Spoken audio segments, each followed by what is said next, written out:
जुमे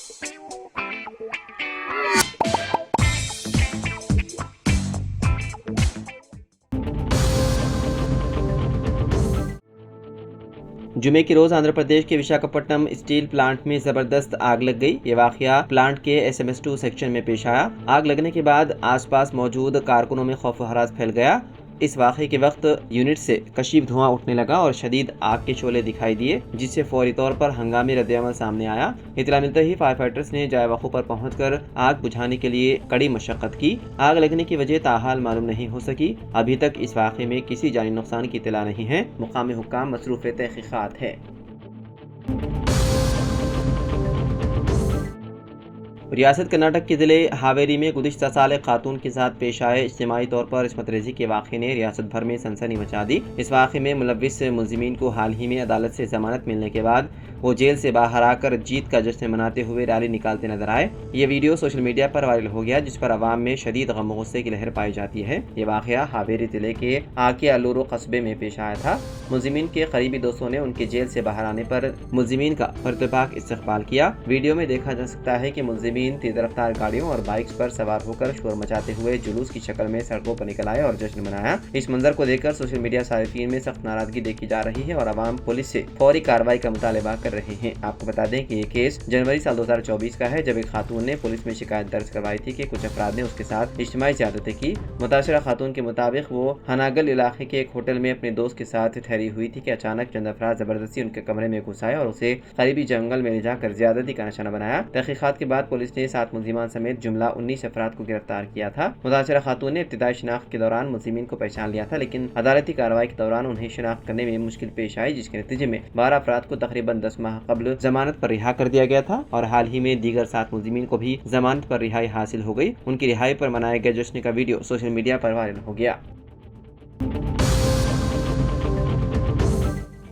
cyber crime police ने आंध्र प्रदेश के जिले श्रीकाकुलम से एक नौजवान को गिरफ्तार कर लिया, जो खुद को वजीर आला रेवंत रेड्डी का पर्सनल सेक्रेटरी और OSD जाहिर करके अवाम को धोखा दे रहा था। साइबर क्राइम डिप्टी कमिश्नर धारा कविता के मुताबिक आंध्र प्रदेश के जिले श्रीकाकुलम के रहने वाले साबिक क्रिकेटर नागराजू, जिनकी उम्र 32 साल बताई गई है, ने तेलंगाना वजीर आला रेवंत रेड्डी OSD@gmail.com के नाम से नकली ईमेल का अकाउंट बनाया। वो खुद को तेलंगाना के चीफ मिनिस्टर का सेक्रेटरी और ऑफिसर ऑन स्पेशल ड्यूटी जाहिर कर रहा था। नागराजू पर तेलंगाना में 13 और आंध्र प्रदेश में 16 मुकदमा दर्ज हैं। नागराजू मुख्तलिफ मशहूर सनतकारों और कंपनियों को ईमेल्स और व्हाट्सएप पैगाम भेजकर माली मदद का मुतालबा कर रहा था। इस मामले का इल्म होने पर उसके खिलाफ साइबर क्राइम पुलिस से शिकायत की गई। हैदराबाद साइबर पुलिस ने तकनीकी शवाहिद की मदद से आंध्र प्रदेश से उसको गिरफ्तार कर लिया और अदालत के अहकाम पर उसे रिमांड पर भेज दिया।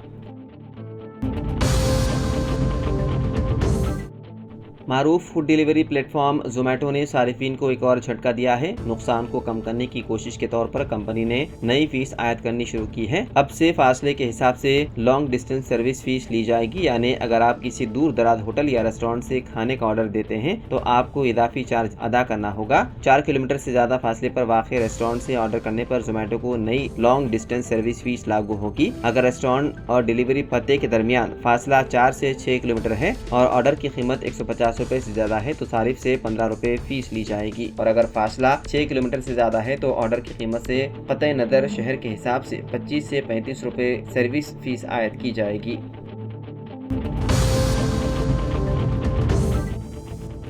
इंदौर के कार्टूनिस्ट हेमंत मालविया एक कार्टून के सबब मुश्किल में फंस गए हैं। उन्होंने हाल ही में वज़ीर आज़म नरेंद्र मोदी और RSS से मुतालिक एक कार्टून बनाकर अपने फेसबुक अकाउंट पर पोस्ट किया, जिस पर तनाज़ा खड़ा हो गया। इस कार्टून की बुनियाद पर उनके खिलाफ पुलिस में शिकायत दर्ज करवाई गई। मालविया पर इल्जाम है कि उन्होंने कार्टून के जरिए संघ की छवि को नुकसान पहुँचाने की कोशिश की। दर हकीकत विनय जोशी नामे एक सीनियर वकील और RSS कारकुन ने पुलिस स्टेशन इंदौर में शिकायत दर्ज करवाई। शिकायत में कहा गया है कि हेमंत मालविया ने फेसबुक पर कुछ ऐसे पोस्ट किए हैं जो निहायत ही काबिल एतराज़ हैं। इल्जाम है कि उन्होंने वज़ीर आज़म मोदी और RSS के खिलाफ काबिल एतराज़ कार्टून बनाए जो संघ की साख को मजरूह करने की कोशिश है।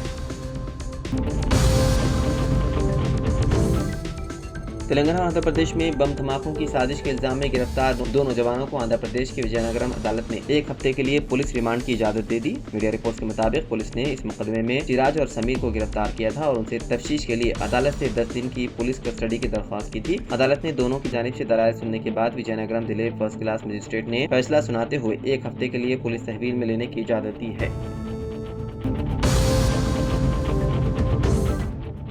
All India confederation of SC/ST OBC and minorities organisation Telangana state unit के सदर के महेश्वर राज ने तजवीज़ पेश की है कि मुल्क में वक्फ तरमीमी कानून साल 2025 पर अमलावरी रोकने के लिए हैदराबाद के रुकन पार्लियामेंट असदुद्दीन ओवैसी को पार्लियामेंट की रुकनीत से इस्तीफा दे देना चाहिए। हैदराबाद में मुस्लिम पर्सनल लॉ बोर्ड की जानिब से मुनक़िदा राउंड टेबल इजलास से खिताब करते हुए महेश्वर राज ने कहा कि पार्लियामेंट में बिल पर मुबाहिस के दौरान असदुद्दीन ओवैसी ने बिल की कॉपी को फाड़ते हुए अपनी नाराजगी और मुखालिफत का इजहार किया था। क्या ही बेहतर होता कि वो बिल की कॉपी फाड़ने के साथ साथ इस्तीफे का मकतूब भी हवाले करते, जिससे मुल्क में एक हंगामा और तूफान बर्पा होता। उन्होंने कहा कि लोकसभा में 26 मुस्लिम अरकान हैं और उन्हें इस्तीफा देने के लिए पार्टी से इजाजत लेनी पड़ती है, जबकि असद ओवैसी खुद पार्टी सदर हैं और वो अपने तौर पर इस्तीफे का फैसला खुद कर सकते हैं। उन्होंने कहा कि अगर असद ओवैसी इस्तीफा देते हैं तो अवाम उन्हें मजीद 1 लाख वोटों की अक्सरियत से मुंतखब करेंगे। मैं खुद भी असद ओवैसी का वोटर हूँ। महेश्वर राज ने कहा कि असद ओवैसी के इस्तीफे से वक्फ बिल को रोकने में कामयाबी मिल सकती है और वो दुनिया भर में हीरो बनकर उभरेंगे।